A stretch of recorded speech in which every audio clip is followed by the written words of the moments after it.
సర్వశక్తిమంతుడు అయిన మా పరలోకపు తండ్రి, పరిశుద్ధుడు అయిన దేవ, మీకు వందనాలు చెల్లిస్తున్నాం. ఈ యొక్క సమయంలో మరొకసారి మీ యొక్క కృపా సింహాసనం దగ్గరికి మేము వస్తున్నాం. దయచేసి మా యొక్క మనోనేత్రాలు తెరవండి. మా జీవితంలో అవసరమైనటువంటి అత్యంత ప్రాముఖ్యమైన విషయాన్ని మాకు నేర్పించి మీ వాక్యాన్ని సరిగ్గా అర్థం చేసుకోవడానికి సహాయం చేయమని, పాటించడానికి కూడా సహాయం చేయమని, ఈరోజు కొత్తగా వచ్చినటువంటి బిడ్డల్ని కూడా మీరు దీవించమని యేసుక్రీస్తు నామంలో ఈ ప్రార్థన చేస్తున్నాం తండ్రి. ఆమేన్.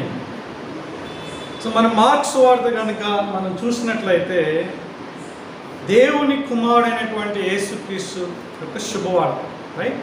ఏమనుంది అక్కడ? యేసుక్రీస్తు ప్రభువారు దేవుని కుమారుడు. ఇంకో మాటలు చెప్పాలంటే ఆయన దేవుడు అనేటటువంటి విషయాన్ని ఇక్కడ మనం చూస్తున్నాం, రైట్? అయితే ఆయన గురించినటువంటి వార్త మనకి ఒక శుభవార్త, రైట్? మనం దాని గురించి 1వ అధ్యాయంలో కొన్ని విషయాలు మనం చూసుకున్నాం. బాప్తిస్మమిచ్చి యోహాను అనేటటువంటి వ్యక్తి ఒక గొప్ప ప్రవక్త. ఆయన దేవుని యొక్క మార్గాన్ని, ప్రభు యొక్క మార్గాన్ని, అంటే యేసుక్రీస్తు ప్రభు యొక్క మార్గాన్ని ఆయన సరళం చేసినట్లుగా, ఆయన త్రోవలు ఆయన సరళం చేసినట్లుగా, లేకుంటే ఆయన్ని మార్గాన్ని సిద్ధపరిచినట్లుగా కూడా మనం గమనించాం, రైట్? యేసుక్రీస్తు రాకముందు, ఆయన పరిచర్యలోకి అడుగు పెట్టకముందు జరిగినటువంటి పనులు. అలాగే యేసుక్రీస్తు ప్రభువారు భయంకరమైనటువంటి పరిస్థితిలో ఒక అరణ్యంలో ఉండి ఉపవాసంతో 40 రోజుల నుండి కూడా ఆ సాతాను ఆయనకు పెట్టినటువంటి శోధన ఆయన జయిస్తాడు. నువ్వు నేను జయించలేను, లేకుంటే మన తరపున మనకి రిప్రజెంట్ అయినటువంటి ఆదాం చేయలేనటువంటి ఆ పని, శోధనని జయించలేక పాపంలో పడి మనందరం కూడా పతనావస్థలో ఉన్నటువంటి మనకు విజయాన్ని అందించడానికి యేసుక్రీస్తు ప్రభువారు ఆయన దైవమానవుడిగా వచ్చి ఆయన శోధింపబడి కూడా ఆయన జయిస్తాడు. జయించి మనకు ఒక మాదిరి చూపిస్తాడు. అలాగే మన స్థానంలో ఆయన గొప్ప కార్యాలు చేస్తాడనేటువంటి కూడా ఇక్కడ మనం చూస్తున్నాం. అలాగే ప్రభు ఆయన పరిచర్యలో శిష్యులు ఎన్నుకోవడం మనం గమనించవచ్చు, రైట్?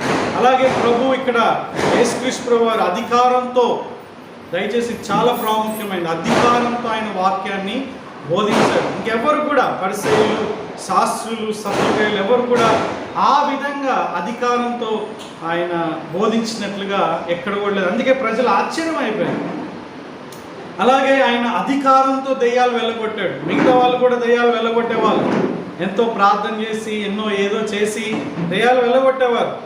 కానీ యేసుక్రీస్తు ప్రభువారు ఆయన వెళ్ళగొట్టేటటువంటి ఆ యొక్క విధానం అసలు మనం ఊహించలేదన్నమాట. ఎందుకంటే యేసుక్రీస్తు ప్రభువారిని చూసినప్పుడే దెయ్యాలు గడగడ వణికి, దేవుని కుమారుడా, సర్వోన్నతుడైన దేవుని కుమారుడా, మమ్మల్ని ఇప్పుడే నశింపజేయడానికి వచ్చావా అని భయపడడం, వేడుకోవడం మనం చూస్తున్నాం. ఆయన ఒక మాట గద్దించగానే అవి వెళ్ళిపోవడం కూడా మనం చూస్తున్నాం. అలాగే ఆయన ఇంకొక విషయాన్ని మనం చూసినాం. ఈ యేసుక్రీస్తు ప్రభువారు రోగాల పైన, అంటే మనిషి శరీరం పైన సర్వ అధికారం కలిగినటువంటి వ్యక్తి. సీమోను అత్తని ఆయన జ్వరంతో ఉన్నప్పుడు బాగు చేయడం చూస్తాం. తర్వాత అనేకమైనటువంటి రకరకాల రోగాలు ఉన్నటువంటి వారిని ఆయన స్వస్థపరచడం మనం చూస్తాం. కానీ ఆయన ప్రాముఖ్యమైనటువంటి పని సువార్తను ప్రకటించడం, అది మనం మర్చిపోకూడదు. ఆ తర్వాత కుష్ఠరోగిని కూడా ఆయన బాగు చేసి పట్టుకొని ఆదరించినటువంటి ఆ యొక్క గొప్ప చేతులు. అయితే ఈ రోజున ఈ 2వ అధ్యాయంలో మనం ఏం చూడబోతున్నామంటే, ఒక ఇన్సిడెంట్ జరిగింది. కొన్ని దినములైన పిమ్మట, రైట్? కొన్ని దినములైన పిమ్మట ఏం జరిగింది? ఆయన మరలా కపెర్నహూములోకి వచ్చాడు.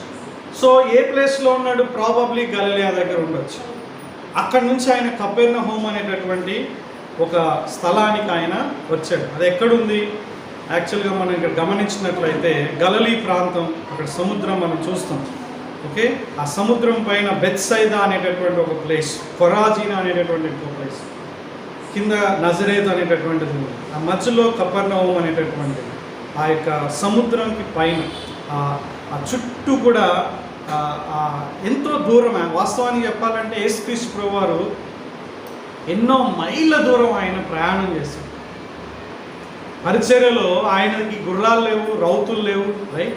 ఒక సామాన్యుడిలాగా ఈ లోకంలో జన్మించి 3.5 సంవత్సరాలు ఆయన యొక్క పరిచర్య చాలా అద్భుతమైనది. నడుచుకుంటూ వెళ్ళడం మనం చూస్తాం ఎక్కువ శాతం. ఆయన గాడిద పైన ఊరేగడం అనేటటువంటిది ఒక ప్రత్యేకమైనటువంటి ప్రవచనాన్ని నెరవేర్చడం కోసం చేశారు. కానీ వాస్తవానికి మనం చూస్తే ఆయన కాలి నడకతో ఒక ప్లేస్ నుంచి ఇంకో ప్లేస్కి వెళ్ళి ఆయన పరిచయం చేయడం మనం చూస్తాం. సో కపెర్నహూము అనేటటువంటి ఒక ప్లేస్కి ఆయన వెళ్తాడు. వెళ్ళిన తర్వాత ఏం చూస్తాం అక్కడ 2వ వచనంలో ఈ మాట ఉంది, ఆయన ఇంట ఉన్నాడని వినవచ్చినప్పుడు అనేకులు కూడి వచ్చింది. చూసారా, ఆయన ఒక ఇంట్లో ఉన్నాడు. ఏ ఇంట్లో ఉన్నాడు మనకు తెలియదు. కపెర్నహూములో ఉన్నాడు, ఒక ఇంట్లో ఉన్నాడు. ఆ ఇల్లు గురించి మనకు సరైన ఇన్ఫర్మేషన్ లేదు. కానీ అక్కడ ఏం జరిగింది, అనేక మంది వచ్చారు. అనేక మంది అంటే చాలామంది, ఎంతోమంది. ఎంతమంది అని ఆ యొక్క గ్రంథకర్త చెప్తున్నాడంటే ఇంట వాకిట అయినా కూడా స్థలం లేకుండా పోయింది. చూసినారా, అక్కడ స్థలం, ఇక్కడ ఒక ఫర్ ఎగ్జాంపుల్ ఇటువంటి ప్లేస్ తీసుకుంటే గుంపులు కూడిపోయారనమాట. ఆ వాకిట, ఆ యొక్క డోర్ దగ్గర కూడా స్థలం లేకుండా కిక్కిరిసిపోయినటువంటి జనం. ఎంత పెద్దగా ఉంది ఇల్లు మనకు తెలియదు. ఇంతే ఉందా, దీనికన్నా డబుల్ ఉందా, త్రిబుల్ ఉందా మనకు తెలియదు. కానీ ఆ ఇంట్లో ఆయన ఉన్నాడని అక్కడ వచ్చినప్పుడు అనేక మంది ఆయన దగ్గరికి వచ్చారు. చాలా ఇంపార్టెంట్. యేసుక్రీస్తు ప్రభువు వారు ఇంట్లో ఉన్నప్పుడు కూడా గొప్ప పరిచర్య జరిగింది, రైట్? చాలాసార్లు మనం పరిచర్య అంటే కేవలం సంఘం అనేటటువంటి ఒక బిల్డింగ్లో, చర్చ్ అనే బిల్డింగ్లో చేస్తేనే పరిచర్య అనుకుంటున్నాం. కానీ ఇంట్లో కూడా ఎంతో గొప్ప పరిచర్య, మనం చాలా పరిచర్యలు ఉన్నాయి, అవి కూడా చేయొచ్చు. ఇక్కడ ఇంట్లో ఉన్నప్పుడు యేసుక్రీస్తు ప్రభువు వారు అనేక మంది ఆయన ఇంటి దగ్గరికి వస్తారు. అక్కడ వాకిట్లో కూడా స్థలం లేదు. కానీ అక్కడ ఏం చేస్తున్నాడు యేసుక్రీస్తు ప్రభువు వారు? ఏం చేస్తున్నాడు చూడండి, ఏం చేస్తున్నాడు? ఆయన ఒక పని చేస్తున్నాడు అక్కడ ఇంట్లో. చాలామంది వచ్చారు, ఈజ్ డూయింగ్ సంథింగ్. అందరు వచ్చినప్పుడు వాళ్ళకి ఏం చేశారు ఆయన? వాళ్ళందరూ వచ్చినప్పుడు వాళ్ళ యొక్క ప్రశంసలు అందుకొని వాళ్ళతో ముచ్చట్లు పెట్టుకోవడం అవి కాదు. ప్రాముఖ్యంగా అక్కడ ఆయన చేసినటువంటి పని, ఆయన వాక్యాన్ని బోధిస్తున్నాడు. ఆయన చూడండి, వాక్యము బోధించుచుండగా అంటే ఆయన యొక్క బోధ అనేటటువంటిది ప్రారంభమైంది. ఎంతసేపు చెప్తున్నాడో మనకు తెలియదు. అప్పుడు కాలంలో వాళ్ళు చాలాసేపు వాక్యాన్ని వినేటటువంటి వాళ్ళు. పౌలు కూడా ప్రసంగించినప్పుడు దాదాపు ఆయన విని విని విని కింద పడిపోయినటువంటి పరిస్థితి ఒక విశ్వాస అయితే. దేవుని వాక్యం కోసం ఎంతో తృష్ణ కలిగినటువంటి వారు. ఇదే మార్కు సువార్త మనం 4వ అధ్యాయంలోకి వెళ్తే దాదాపు 3 రోజులు దేవుని యొక్క వాక్యాన్ని వినడానికి అక్కడటువంటి ప్రజలు తమను తాము అప్పగించుకోవడం కూడా మనం చూస్తాం. సో దేవుడు ప్రాముఖ్యమైనటువంటి ఆయన యొక్క బాధ్యత అనమాట, లేకుంటే ఆయన యొక్క ఇష్టమైనటువంటి విషయం ఏంటది?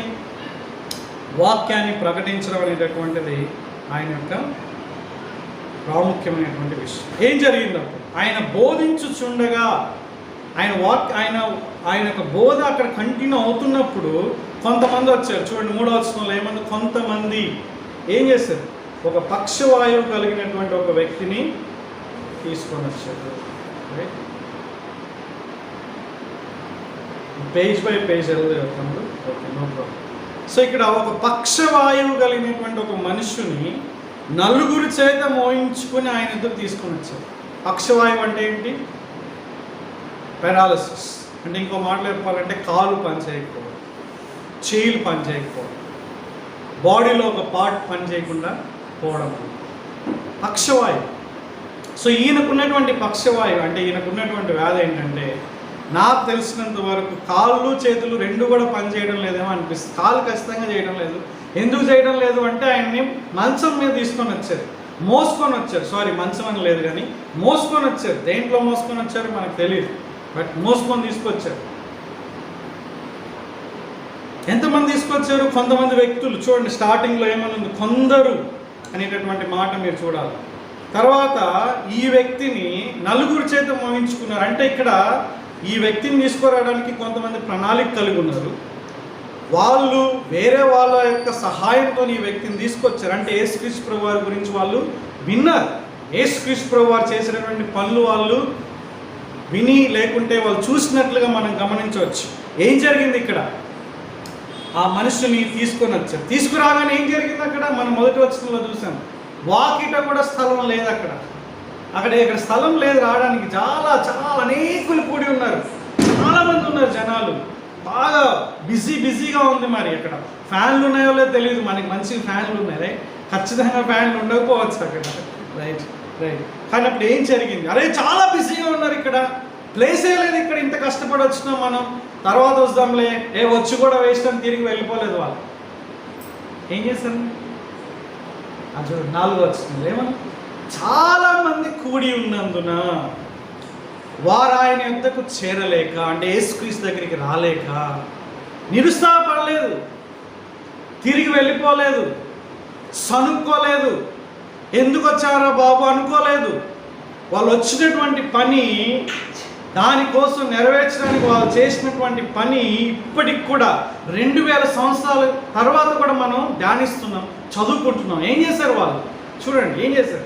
ఆయన ఉన్న చోటికి పైగా, అంటే ఆయన ఎక్కడ బోధిస్తున్నాడో వాళ్ళు చూశారు. అక్కడ నుంచి ఆయన చూడండి ఎంత ప్లాన్, వాళ్ళ ప్లాన్ చూడండి, వాళ్ళ ప్రణాళిక. ఎక్కడ యేసుక్రీస్తు వారు బోధిస్తున్నాడు, ఆయన ప్లేస్ ఎక్కడ, మధ్యలో ఉన్నాడా, ఇక్కడ ఉన్నాడా, అక్కడ ఉన్నాడా, ఆయన ఎక్కడ నిలబడి ప్రసంగిస్తున్నాడు, ఎక్కడ కూర్చొని ప్రసంగిస్తున్నాడు మనకు తెలియదు. సో వాళ్ళు కనిపెట్టినట్టున్నారు. మరి ఎట్లా కనిపెట్టారు. అడిగారా వేరే వాళ్ళని, లేకుంటే వాళ్ళే చూసారా మనకు తెలియదు. కానీ ఆ యేసుక్రీస్తు వారు ఉన్న చోటికి చూడండి, ఆయన ఉన్న చోటికి పైగా ఏం చేశారు? ఆ కప్పు విప్పేసి, పెంకుటిల్లు తెలుసు కదా మనందరికీ, రేకుల షెడ్ అంటే ఇప్పుడు పెంకుటిల్లు అనేటటువంటి పెంకులు, ఆ పెంకులు తీసేస్తే అక్కడ మనకి సందు వస్తుంది. అది కప్పు విప్పి సందు చేసి పక్షవాయువు గలవాన్ని పరుపుతోనే దింపిది. యాక్చువల్గా ఒకరు ఎక్కడం అంటేనే చాలా గ్రేట్. ఎవరైనా ఇల్లు ఎక్కడం అంటేనే గ్రేట్, వేరే వాళ్ళు ఎక్కించడం అంటే ఇంకా గ్రేట్. దానికి తోడు పక్షవాయువు గల వ్యక్తిని 4 మోసుకుని మళ్ళీ వాళ్ళని ఎక్కిచ్చారు పైకి. ఎంత కష్టపడ్డారో మీరు ఆలోచించండి. వాళ్ళు ఎక్కుతున్నప్పుడు ప్రజలు ఏమన్నా అంటున్నారేమో వాళ్ళని, మనకు తెలియదు. అక్కడ ఏం జరిగిందో మొత్తం ఇన్సిడెంట్ తెలీదు. పైన అక్కడ యేసుక్రీస్తు వారు బోధిస్తున్నాడు, అక్కడ సౌండ్ వచ్చి ఉండొచ్చు, లేకుండా సౌండ్ లేకుండా మెల్లగా వెళ్ళారా మనకు తెలియదు. కానీ వెళ్ళారు వాళ్ళు. వాళ్ళకి ఎన్ని ఆటంకాలు ఉన్నా సరే వాళ్ళు వచ్చారు, యేసయ్యని కలవాలనుకున్నారు, కలవడానికి ప్రయత్నించి ఇంటి పైకి వెళ్ళి ఆ కప్పు కూడా తీసేశారంటే వాళ్ళ చూడండి వాళ్ళ యొక్క విశ్వాసం ఎంత గొప్పదో. వాళ్ళలో ఉన్నటువంటి విశ్వాసం వాళ్ళలో క్రియ చేపించింది. అంటే ఒక వ్యక్తి ఇట్లానే విశ్వాసం ఉంటే ఏం చేస్తాం? ఒక చిన్న పాప ఉదాహరణ, మనం దాదాపు అందరం కూడా మనం మాట్లాడుకుంటూ ఉంటాం. ఏంటంటే వర్షాలు పడడం లేదు ఒక ప్లేస్లో, కొంతమంది విశ్వాసులు కూడుకొని ప్రార్థన చేస్తూ ఉన్నారు. కొన్ని రోజులు ప్రభువా 7 రోజులు 8 రోజులు అట్లా చేయాలని బైబుల్ ఎక్కడ లేదు. బట్ 7 రోజులు ప్రార్థన చేస్తాం, దేవుడు వర్షం ఇస్తాడని ఒక నమ్మకం. అట్లాంటి నమ్మకాలు బైబుల్లో లేవన్నమాట. 7 రోజులు 40 రోజులు 30 రోజులు మీరు ఇన్ని రోజులు చేయాలా, ఇన్ని రోజులు ప్రార్థన చేస్తే దేవుడు దీవిస్తాడు, అట్లాంటిది ఎక్కడ కూడా బైబుల్లో లేదు. కానీ అక్కడ వాళ్ళు ఉన్నారు. కానీ ఆ చిన్న పాప విశ్వాసం వల్ల అనిపించింది. 7th డేనో లాస్ట్ రోజు ఏం చేసిందంటే, మళ్ళీ వాళ్ళు ప్రేయర్ కూడుకునేందుకు వెళ్ళినప్పుడు గొడుగు తీసుకెళ్ళింది. ఏం తీసుకెళ్ళింది? గొడుగు తీసుకెళ్ళింది. అందరూ అరే వర్షాలు లేవు ఏం లేవు, నువ్వు ఎందుకు గొడుగు తీసుకొస్తున్నావు అనేటటువంటి ఆ యొక్క విషయాన్ని వాళ్ళకి చెప్పడం మనం చూస్తాం. కానీ ఆ చిన్న పాప చెప్పింది, మనం ప్రార్థన చేస్తున్నాం కదా, అందుకే అక్కడ నేను తీసుకొస్తున్నాను అనేటటువంటి. సో వీళ్ళ యొక్క విశ్వాసం కూడా మనం గమనిస్తే, వీరు యేసయ్య శక్తిమంతుడు, సమర్థుడు, ఆయన అధికారంతో అన్ని పనులు చేస్తున్నాడు, ఆయన ఏమైనా చేయగలడు, ఎంతోమందికి సహాయం చేస్తాడనే వార్త విని యేసయ్యని కనుక్కోవడానికి వచ్చి వాళ్ళు నిరుత్సాహపడకుండా ఆ ఇంటి యజమానుడు ఏమంటాడో అనుకోని కూడా వాళ్ళు రెడీ అయిపోయి ఉండొచ్చు. ఇంకోటి చూడండి, ఒకవేళ ఇంటి యజమానుడు ఒకవేళ ఏమైనా అరిస్తే వాళ్ళకి డబ్బులు కూడా కట్టాల్సినటువంటి పరిస్థితి. అవన్నిటికి కూడా వాళ్ళు తెగించారు. వాళ్ళ విశ్వాసం చూడండి. యేసుక్రీస్తు దగ్గరికి తీసుకెళ్తే చాలు, యేసయ్య యొక్క ఆ యొక్క టచ్ మనకు అవసరం. యేసయ్య చూస్తే, ఆయన కనికరిస్తే ఏమైనా జరుగుతుంది. కాబట్టి ఇక్కడ ఆ ఇన్సిడెంట్ మనం చూడొచ్చు. యాక్చువల్గా ఇక్కడ డిఫరెంట్ పిక్చర్ అనేటటువంటిది ఉంటుంది. అప్పుడు కాలంలో ఏ విధంగా ఇల్లుందో మనకు తెలియదు, ఇది ఓన్లీ ఊహా చిత్రం, రైట్, ఇమాజినేషన్. ఆ విధంగా దించినట్లుగా మనం చూస్తాం. ఇక్కడ చుట్టూ ఉన్న వాళ్ళు కూడా ఆశ్చర్యంగా అక్కడ చూడడం మనం గమనించవచ్చు, రైట్. ఆ తర్వాత ఏం జరిగింది? ఇది నాకు చాలా ఆశ్చర్యమైనటువంటి విషయం. ఏం జరిగింది? 5వ వచనం, యేసుక్రీస్తు వారు ఏం చేశారు? వారి విశ్వాసం చూచి. ఎవరి విశ్వాసం? ఎవరైతే పక్షవాయువు కలిగినటువంటి వ్యక్తిని తీసుకొచ్చారో వారి విశ్వాసం చూచి, కుమారుడా అని ఏమన్నాడు చూడండి. వారి విశ్వాసం చూసి ఏమన్నాడు? నీ పాపములు క్షమించబడి ఉన్నవని పక్షవాయువు గలవానితో. వాళ్ళు వచ్చిన పర్పస్ ఏంటి? అసలు ఈ విశ్వాసం ఎవరికి ఉంది అంటే వీళ్ళ విశ్వాసం చూసి ఈ వ్యక్తిని ఇంకా స్వస్థపరచలేదు. వారి విశ్వాసం చూసి ఈ వ్యక్తికి ఆ వ్యక్తికి అవసరమైనటువంటి ఒక విషయాన్ని, ఆ వ్యక్తి జీవితంలో అవసరమైన అత్యంత ప్రాముఖ్యమైన దాన్ని యేసుక్రీస్తు వారు అక్కడ చెప్పడం మనం చూస్తున్నాం. వచ్చింది పక్షవాయువుతో, ప్రాబబ్లీ కాళ్ళు చేతులు పనిచేయడం లేదు. చేతులు కూడా నేను ఎందుకు మెన్షన్ చేస్తున్నానంటే నెక్స్ట్ వచనాల్లో మనకు కొంచెం క్లూ కనిపిస్తుంది, రైట్? సో ఏం జరిగింది ఇక్కడ? నీ పాపములు క్షమించబడి ఉన్నావని చెప్పేసి. వాస్తవానికి వచ్చింది దేనికి? శారీరక స్వస్థత గురించి వచ్చారు. కానీ వాస్తవానికి ఏది ప్రాముఖ్యమైనది? ఆత్మీయమైనటువంటి స్వస్థత. అర్థమవుతుంది? ఈ లోకంలో మనం ఎంత సంపాదించుకున్నా, ఎంత ఆరోగ్యంగా ఉన్నా లేకున్నా, మన ఆత్మ స్వస్థత పడకపోతే, మన ఆత్మ నిజంగా అది క్షమించబడకపోతే మనం శూన్యం అనమాట. అందుకే ఒక బైబిల్లో ఒక మాట ఉంటుంది, లోకమంతా సంపాదించుకొని నీ ప్రాణం పోగొట్టుకుంటే నీకు ఏం లాభం? ఈ లోకంలో ఉన్నవన్నీ కూడా తాత్కాలికమే, ఇది మనం అర్థం చేసుకోవాలి. కాబట్టి ఇక్కడ మనం చూసినప్పుడు నీ నా కుమారుడా, చూడండి, కుమారుడా అంటున్నాడు, సన్. యేసుక్రీస్తు వారికి 30 సంవత్సరాలు, మేమే 31. ఆయన శిష్యుల్ని కూడా నా చిన్న పిల్లలారా అంటారు, మై చిల్డ్రన్ అంటారు. అమేజింగ్.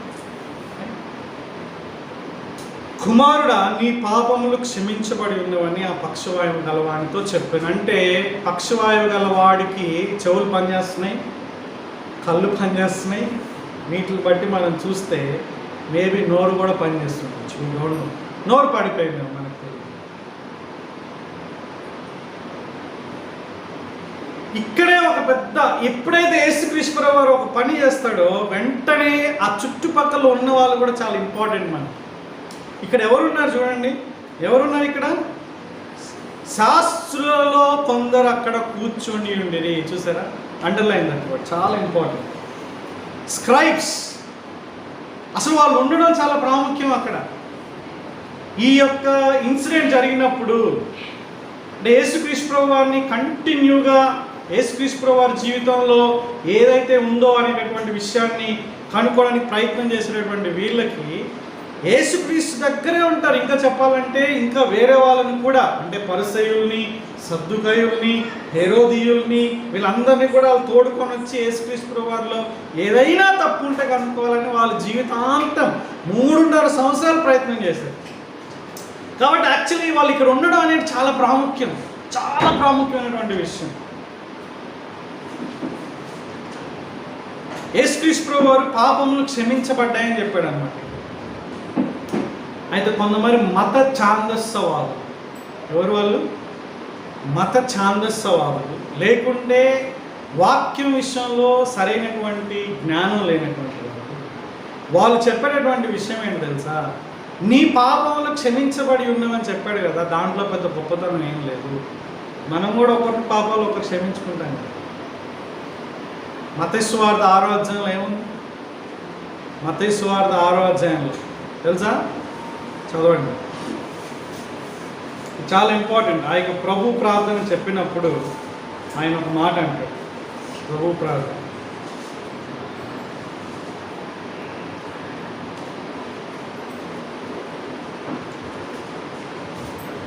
12వ వచనం, మా రుణస్సులను మేము క్షమించి ఉన్న ప్రకారం మా రుణములు కూడా క్షమించు. రుణములు అంటే ఇక్కడ పాపం, రైట్? అంటే మేము క్షమిస్తున్నాం అంటే ఒకరినొకరు క్షమించుకునేటటువంటిది. ఇక్కడ యేసుక్రీస్తు వారు ఆ వ్యక్తిని క్షమిస్తున్నాడు. అది మానవులు చేసినటువంటి పని, దాంట్లో పెద్ద గొప్పతనం లేదు. లేకుంటే ఒక ప్రవక్తగా ఆయన క్షమించేసి ఉండవచ్చు. ఎందుకంటే ఇంకోటి చూస్తారనమాట, ఏంటి? యోహాను సువార్తలో ఒక మాట ఉంది 20వ అధ్యాయంలో, మీరు దేన్ని క్షమిస్తారో నేను దాన్ని క్షమిస్తానని చెప్తారు. ఇది యాక్చువల్గా ఇది పెద్ద వేదాంతపరంగా చాలా పెద్ద విషయం. కానీ మనం చెప్తున్న కొంతమంది దీన్ని ఎట్లా మిస్అండర్స్టాండ్ చేసుకుంటున్నారు చూడండి.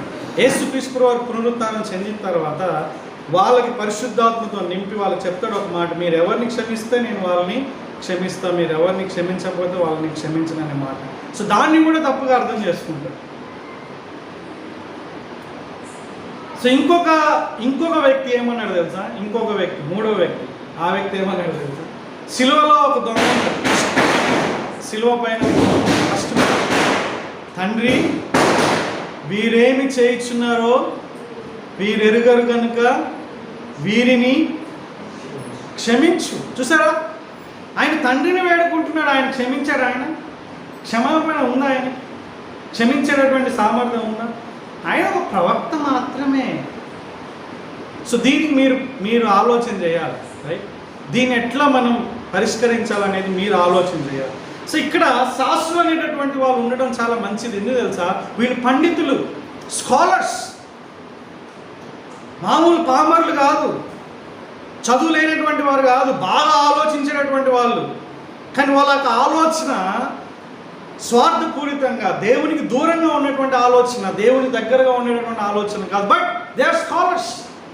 అయితే ఏం జరిగింది? శాస్త్రులు ఉండడం చాలా ఇంపార్టెంట్. ఎందుకంటే వాళ్ళు ఒక ప్రశ్న వేస్తారు.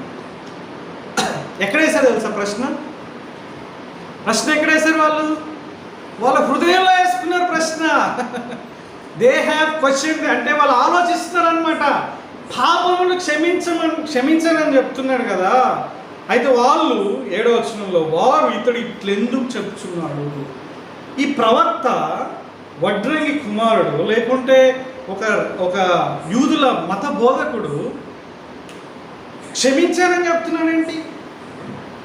ఎవరికి ఉందా ధైర్యం? ఈ ప్రపంచ చరిత్రలో ఎవరు క్షమించగలరు?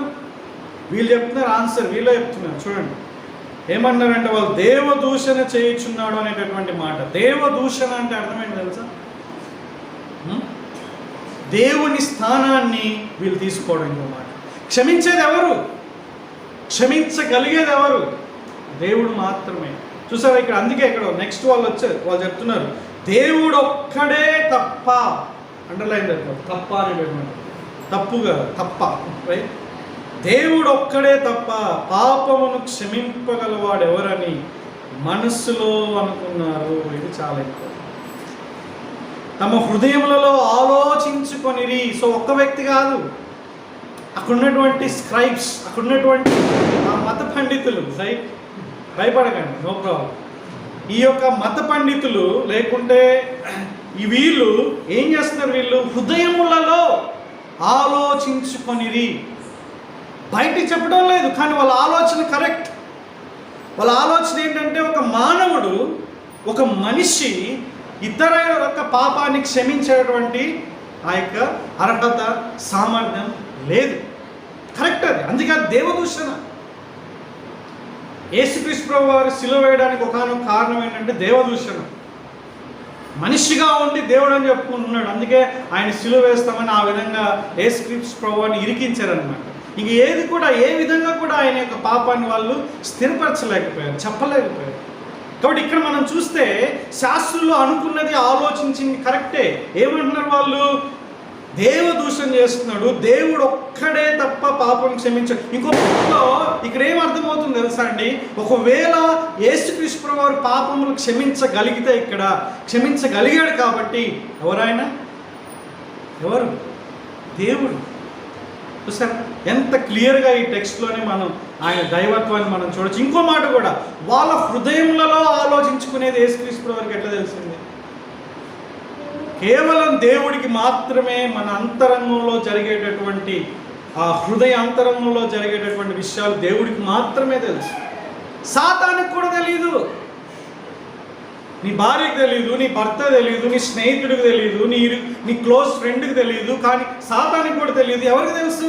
దేవుడికి మాత్రమే తెలుసు. ఇక్కడ యేసుక్రీస్తు యొక్క దేవుడు అనడానికి ఇంకో రెండవ లక్షణం కూడా మనం చూస్తున్నాం. ఏంటంటే వాళ్ళు ఒక్క వ్యక్తి కాదు, అక్కడున్నటువంటి గ్రూప్ ఆఫ్ పీపుల్, వాళ్ళు ఆలోచించుకునేటటువంటి ఆలోచనలన్నీ కూడా ఆయన తెలుసుకున్నాడు. అందుకే తెలుసుకొని నెక్స్ట్ వచనాల్లో అంటాడు అనమాట. ఏమంటాడో చూడండి. వాళ్ళు తమలో తాము ఇలాగా ఆలోచించుకుంటే యేసు వెంటనే తన ఆత్మలో తెలుసుకొని, మీరు ఇలాంటి సంగతులు మీ హృదయంలో ఎందుకు ఆలోచించుకుంటున్నారని ప్రశ్న కూడా వేస్తారు. వాళ్ళు, మీరు ఎందుకు ఇట్లాంటి ఆలోచనలు ఉన్నాయి మీకు? ఇంకో మాట చెప్పాలంటే, నన్ను ఎందుకు గుర్తించడం లేదు మీరు? మీకోసమే వచ్చినటువంటి మెస్సయాన్ని నేను, దైవ కుమారుణ్ణి, మనుష్య కుమారుణ్ణి, నన్ను మీరు గుర్తించలేకపోతున్నారు అనేటువంటి బాధ కూడా యేసుక్రీస్తు ప్రభువు రైట్. సో ఇక్కడ మనం చూస్తే వాళ్ళకే ఒక ప్రశ్న వేస్తారనమాట, మీరెందుకు ఇట్లాంటి ఆలోచనలు ఉన్నాయి, ఎందుకున్నాయి మీకు ఇట్లాంటి ఆలోచన అని వాళ్ళకి ప్రశ్న వేసి వదిలేసి, ఇప్పుడు చూడండి, ఇప్పుడు మీకు మాకు మనకు ఒక ప్రశ్న, పక్షవాయువు గలవారితో ప్రశ్న వేశారు. ఏంటో ప్రశ్న? నీ పాపములు క్షమించబడి ఉన్నవని చెప్పుట సులభమా, నీవు లేచి నీ పరుపెత్తుకొని నడువమని చెప్పుట సులభం? ఏది విచ్ ఈజ్ ఈజియర్ చెప్పండి? పాపములు క్షమించబడ్డాయని చెప్పడం సులభమైనదా, నువ్వు పరుపెత్తుకొని లేచి నడు అని చెప్పడం సులభమైనది? ఈ రెండు ప్రశ్నల్లో ఏది సులభమైనది? ఎప్పుడైనా ఆలోచించారా? యేసుక్రీస్తు ప్రభువు వారి ప్రశ్నలు వేశారు మరి. ఈ రెండిట్లో ఏది సులభమైనది చెప్పడానికి, చేయడానికి? కొంతమంది ఏం చెప్తారంటే, పాపములు క్షమించబడి ఉన్నామని చెప్పడం సులభం అంటే చెప్పేస్తే అయిపోతుంది కదా, just you can say it. ఇట్లా నీ పాపములు క్షమించబడ్డా ఈజీ అంటారు కొంతమంది, కానీ అట్లా కాదు ఇక్కడ. కొంతమంది లేదు లేదు లేదు నీ పరుపెత్తుకొని నడవమని చెప్పడం సులభం అంటే అది కష్టం అని చెప్తారు అనమాట. ఎందుకంటే ఆయన ఎన్నో అద్భుతాలు చేశాడు కాబట్టి ఇది ఈజీగా ఆయన చేయగలరు. వాస్తవానికి మనం చూస్తే రెండు కూడా కష్టమే, బోత్ ఆర్ ఇంపాసిబుల్. మానవునికి రెండు కష్టమే, దేవుడికి రెండు సాధ్యమే. కంపారిటివ్లీ మొదటిది చాలా కష్టం. ఒక ప్రవక్త దేవుని యొక్క శక్తితో ఒక అద్భుతం చేయొచ్చేమో కానీ ఒక ప్రవక్త పాపమును క్షమించలేడు. రైట్, అది అర్థం చేసుకోవాలి. సో ఇప్పుడు యేసుక్రీస్తు ప్రభువు వారు ఇంకో మాటలో చెప్పాలంటే తన్ను తాను ఒక సిచ్యువేషన్లో పెట్టుకున్నాడు. ఒకవేళ ఆయన కనుక అద్భుతం చేయకపోతే ఆయన చెప్పినటువంటి మాటకి వాల్యూ లేకుండా పోతుంది తెలుసా. ఒకవేళ ఈ టైంలో ఆ వ్యక్తిని కనుక స్వస్థపరచకపోతే, ఆయన చెప్పినట్లుగా చేయకపోతే, యేసుక్రీస్తు ప్రభువు చెప్పేటటువంటి మాటలకి విలువ లేనటువంటి పరిస్థితుల్లో తన్ను తాను పెట్టుకున్నాడు. కాబట్టి ఇప్పుడు ఒక పెద్ద టెన్షన్ నడుస్తుంది అక్కడ, జనాలు ఉన్నారు అక్కడ, ఆయన తీసుకొచ్చినటువంటి మనుషులు ఉన్నారు, ఇంటి యజమాని ఉన్నాడు అక్కడ, చాలామంది ఉన్నారు, చాలా విధాలుగా అక్కడ. ఆ సినారియో మీరు ఒకసారి చూడండి, అక్కడ పైనుంచి కిందకి దించండి. దానికి తోడు యేసుక్రీస్తు ప్రభువు వారు నీ పాపాలను క్షమించబడ్డాయని ఒక పవర్ఫుల్ స్టేట్మెంట్ మాట్లాడాడు. వాళ్ళకేమో కన్ఫ్యూజన్, మేము తెచ్చిందే స్వస్థత వస్తుంది అనేసి, ఇప్పుడు పాపాలను క్షమించమంటున్నారు. ఇంకో పక్కన శాస్త్రులు ఏమంటున్నారు, దేవుడు తప్పితే ఇంకెవరు క్షమించగలరు. చూస్తున్నారు ఒక్కొక్కరిని ఏ విధంగా ఆలోచింపజేసి ఒక సినారియోలోకి తీసుకొచ్చడం అక్కడ సిచ్యువేషన్. సో ఇక్కడ ఏం జరిగిందో చూడండి. ఆ మాట చెప్పిన తర్వాత యేసుక్రీస్తు ప్రభువు ఒక మాట అంటారు, ఏంటంటే, అయితే పాపములు క్షమించుటకు భూమి మీద మనుష్య కుమారునికి అధికారం కలదని మీరు తెలుసుకొనవలెనని చెప్పి. ఈ పాపాలు క్షమించేటటువంటిది ఎక్కడ పరలోకంలోనే కాదు, భూమి మీద కూడా. నేను ఇక్కడున్నా సరే నేను దేవుణ్ణి, నేను ఎక్కడున్నా దేవుణ్ణే, కానీ నేను ఒక మానవుడిగా, దైవ మానవుడిగా నా యొక్క కర్తవ్యం నేను చేస్తున్నా. But I have the authority. నాకు అటువంటి అధికారం నాకు ఇచ్చాడు. ఎవరు ఇచ్చారు? దేవుడు తండ్రి ఇచ్చాడు. ఎందుకంటే నేను మనుష్య కుమారుణ్ణి అంటున్నాను అక్కడ. చూసారా, పాపములు క్షమించడానికి భూమి మీద మనుష్య కుమారునికి అధికారం కలదు, ఇంకెవరికి లేదు అధికారం, ఎవరికి ఇవ్వలేడు దేవుడు. దయచేసి అర్థం చేసుకోండి. God cannot give this authority to any human being. ఏ మనిషికి కూడా ఎటువంటి అధికారం ఇవ్వలేడు దేవుడు. ఎందుకంటే దేవుడు మాత్రమే కలిగి ఉండాల్సినటువంటి అధికారం అది. తీర్పు తీర్చేవాడు దేవుడు, క్షమించేటటువంటి వాడు దేవుడు. కాబట్టి అధికారం దేవుడు ఆయనకి ఇచ్చాడనమాట. దయచేసి అర్థం చేసుకోండి. ఇక్కడ ఇంకో మాటలో చెప్తున్నాడు, యోహాను సువార్త 5వ అధ్యాయంలో ఒక మాట అంటాడు, నేను మనుష్య కుమారుణ్ణి కాబట్టి. యోహాను సువార్త 5వ అధ్యాయం అంటే తండ్రి మృతులను ఏ విధంగా లేపుతాడో నేను కూడా ఆ విధంగా లేపుతాను అనేటటువంటి, నేను మనుష్య కుమారుణ్ణి కాబట్టి దేవుడు నాకు అధికారం ఇచ్చాడు. అంటే మనుష్య కుమారుడు అంటే ఎవరు ఇక్కడ? మనుషులకు పుట్టినవాడని కాదు. మనుష్య కుమారుడు అంటే యేసుక్రీస్తు ప్రభువు వారి యొక్క టైటిల్. దానియేలు గ్రంథం 7వ అధ్యాయం ప్రకారంగా యేసుక్రీస్తు ప్రభువు వారి యొక్క ఒకానొక ఆయన యొక్క దైవికమైనటువంటి టైటిల్. ఆయన దేవుడు అని చెప్పడానికి, లేకుంటే మనుష్య కుమారుడు అనేటటువంటి మాట కంటిన్యూగా ప్రస్తావిస్తారు. వాస్తవానికి మత్తయి సువార్త మీరు 26వ అధ్యాయంలోకి వెళ్ళిపోతే కూడా ప్రధాన యాజకుడు అడుగుతాడు, నువ్వు దేవుని కుమారుడు అని అడుగుతాడు. ఆయన ఆన్సర్ ఏంటంటే నేను మనుష్య కుమారుడు అని మాట్లాడు. ఆయన బట్టలు చింపుకుంటాడు, ఎందుకు దేవదూషణ చేస్తున్నావు అని. ఎందుకంటే వాళ్ళకి తెలుసు మనుష్య కుమారుడు అనేటటువంటి ఆ ప్రత్యేకమైనటువంటి పదం అది కేవలం దేవునికి మాత్రమే ఆపాదించేటటువంటి పదం. సో ఇక్కడ చెప్తున్నాడు, పాపములు క్షమించడానికి భూమిపైన మనుష్య కుమారునికి అధికారం కలదు. దయచేసి అర్థం చేసుకోండి, ఈరోజు నన్ను క్షమించడానికి అధికారం ఎవరికి ఉంది? యేసుక్రీస్తు ప్రభువు వారికి ఉంది, ఇంకెవ్వరికి లేదు. నీ పాపం నా పాపం క్షమించేటటువంటి అధికారం, ఆ సామర్థ్యం కేవలం యేసుక్రీస్తు ప్రభువు వారికి, రైట్? కాబట్టి ఇక్కడ చూడండి ఏం చేస్తాడు, చూడండి చాలా ఇంపార్టెంట్ పాయింట్. ఇక్కడ ఏం చేస్తాడండి, పక్షవాయువు గలవాడిని చూచి 3 విషయాలు చెప్తున్నాను. ఇక్కడ నీవు లేచి నీ పరుపు ఎత్తుకొని, అందుకే అన్న నేను చేతులు కూడా మేబీ ఎందుకు అనేటటువంటి అది ఇది ఒక స్పెక్యులేషన్ అంతే. నువ్వు లేయి అంటే కాళ్ళు కూడా నిలబడాలి, నువ్వు పరుపు ఎత్తుకో నీ చేతులు కూడా పనిచేయాలి, ఇంటికి వెళ్ళు అని ఆయనతో చెప్పాడు అంతే. ఈ జస్ట్ కమాండెడ్, ఇక్కడ ప్రార్థన చేయలేదు, తండ్రిని వేడుకోలేదు. ఇక్కడ యేసుక్రీస్తు ప్రభువు వారు చేసినటువంటి అద్భుతంలో ఏం చేశాడు, పక్షవాయువు గలవానితో ఎట్లయితే పాపములు క్షమించబడి ఉన్నాయి అని ఆయన చెప్పాడో అట్లానే ఏమంటున్నాడంటే నువ్వు లేయి, నువ్వు పరుపెత్తుకో, నువ్వు ఇంటికి పో అని చెప్పాడు ఆజ్ఞ. తర్వాత ఏం జరిగింది, అది కూడా సేమ్ అట్లనే జరిగింది.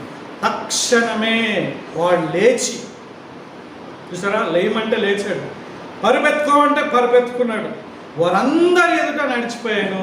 సో ఎంజాయ్, హ్యాపీ అనమాట. పక్షవాయువు కలిగిన వ్యక్తి నీకు వేరే విషయాలు ఆలోచించేటట్టు లేడు, నడిచి వెళ్ళిపోమన్నాడు. ఐ థింక్ ఈ యొక్క వ్యక్తి మంచి నడిచి వెళ్ళిపోతా ఉన్నాడు. మనం కుష్ఠవ్యాధి గురించి మనం చూసినప్పుడు మోషే దగ్గరికి వెళ్ళి చూపించుకోమంటే ఆయన చూపించుకోలేదు కదా, కొంతమంది అట్లా వినలేదు ఎక్కువ ఉత్సాహం. కానీ ఈ వ్యక్తి ఆనందంలో దేవుడి యొక్క మాట విన్నట్టుగా మనం చూస్తాం. సో ఈ యొక్క అద్భుతం ద్వారా ఆయన ఏం ప్రూవ్ చేస్తున్నాడంటే అక్కడ మనుష్య కుమారునికి పాపములు క్షమించే అధికారం ఉంది. కాబట్టి ఏం చేశారండి, అది చూసిన వారందరూ ఏమైపోయారు, ఇక్కడ చూడండి, అక్కడ ఉన్నటువంటి వాళ్ళందరూ కూడా విభ్రాంతి నొందారు, అంటే షాక్ అయిపోయారు. పాపములు క్షమించడం ఏంటి, నువ్వు లేచి పరిపెత్తుకొని నడవమండం ఏంటి?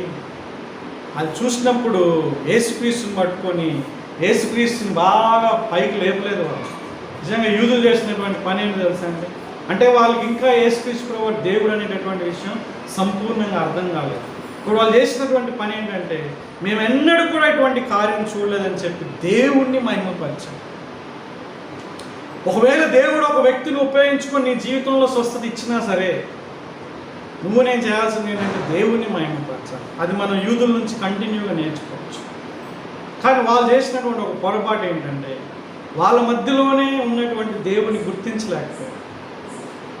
వాళ్ళతో నడిచినటువంటి దైవ కుమారుని వాళ్ళు గుర్తుపట్టలేకపోయారు, గ్రహించలేకపోయారు, అర్థం చేసుకోలేకపోయారు. అలా ఆశ్చర్యంగా. కాబట్టి ఇక్కడ ఏం నేర్చుకోవచ్చు ఈ యొక్క మొత్తం సినారియోలో? మార్కు గ్రంథకర్త ఏం చెప్తున్నాడు, దట్స్ ఇంపార్టెంట్. ఇవన్నీ ఉన్నాయి, ఓకే, చాలా విషయాలు మనం అన్నిటికీ లైట్ వేయచ్చు. కానీ మార్కు గ్రంథకర్త ఏం చెప్పాలనుకుంటున్నాడు దీన్ని బట్టి? మనం చూసాం 1వ అధ్యాయంలో ఏం చూసాం,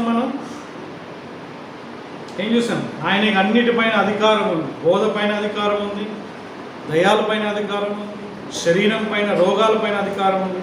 ఇప్పుడు మనం చూస్తే పాపాలు క్షమించే అధికారం ఉంది. యేసుక్రీస్తు వారికి పాపమును క్షమించే అధికారం ఉంది.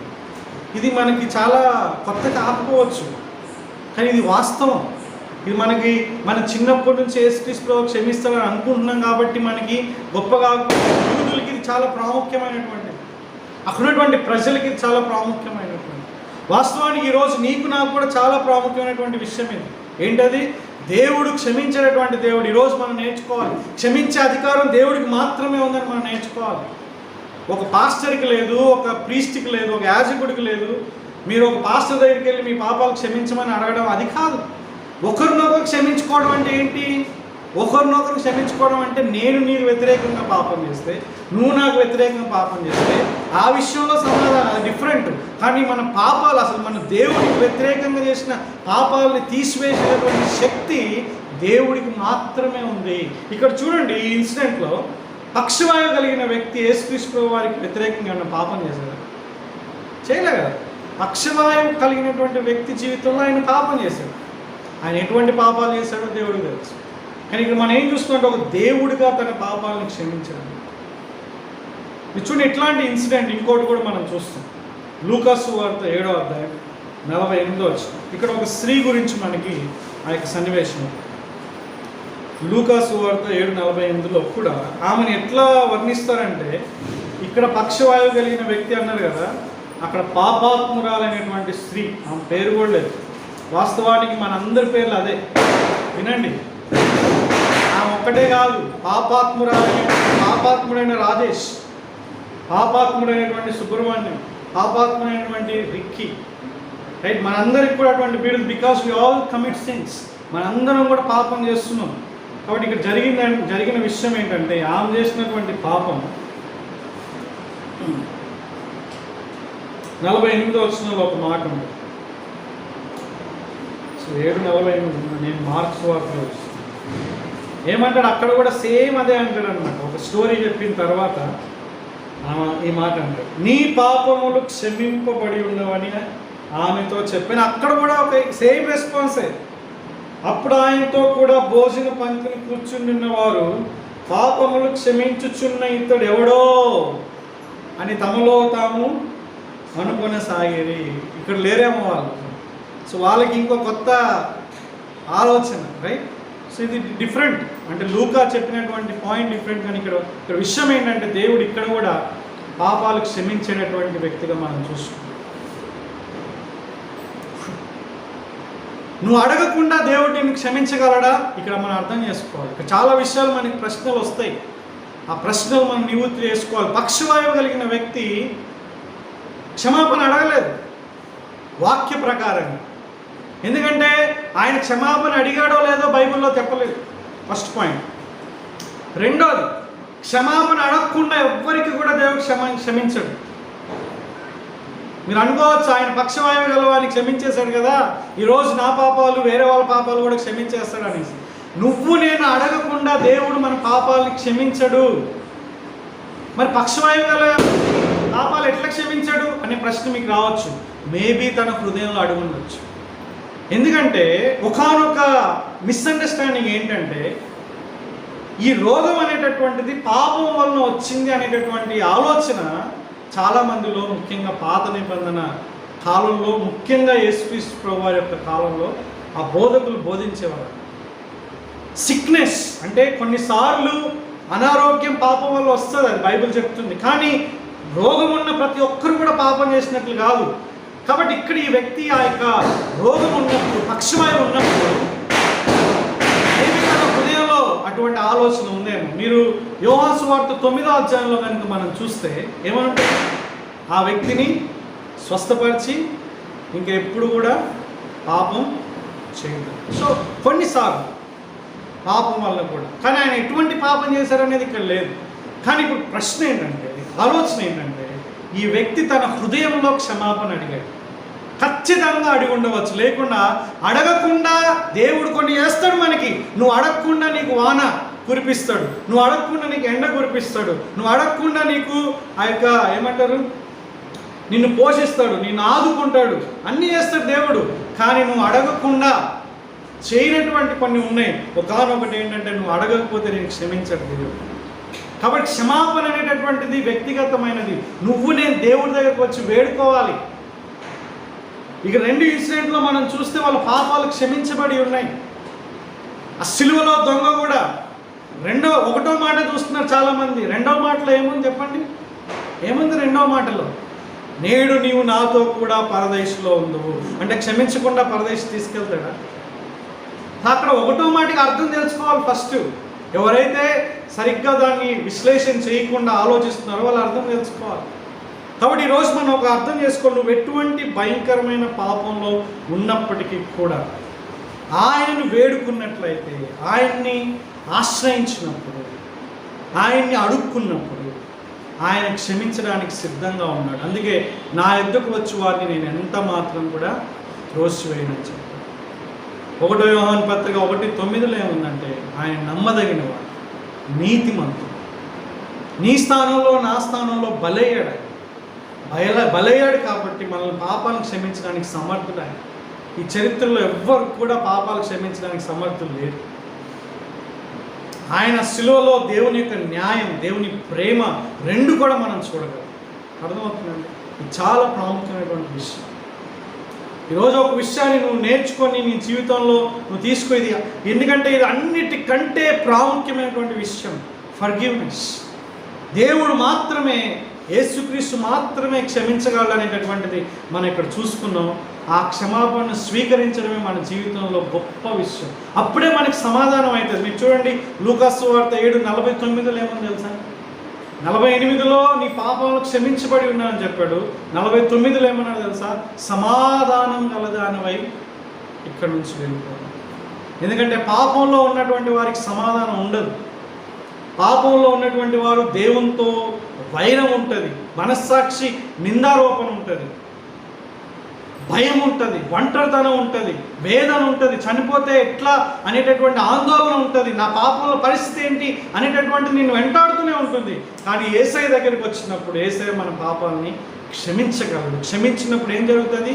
దేవుడితో సమాధానం జరుగుతుంది. కాబట్టి ఆ విషయాన్ని మనం గమనించాలి. ఈరోజు ఒక విషయాన్ని, లేకుంటే నీ జీవితంలో ఇది చాలా ప్రాముఖ్యమైనది. యవనస్తులైనా, స్త్రీలైనా, పెద్దవాళ్ళైనా, పాస్టర్లైనా, విశ్వాసులైనా, ఎవరికైనా సరే దేవుని యొక్క క్షమాపణ చాలా చాలా ఉత్తమం. ఒక రకంగా యేసుక్రీస్తు తన యొక్క క్షమించే అధికారాన్ని అక్కడ నిరూపించాడు, స్థాపించాడు అక్కడ.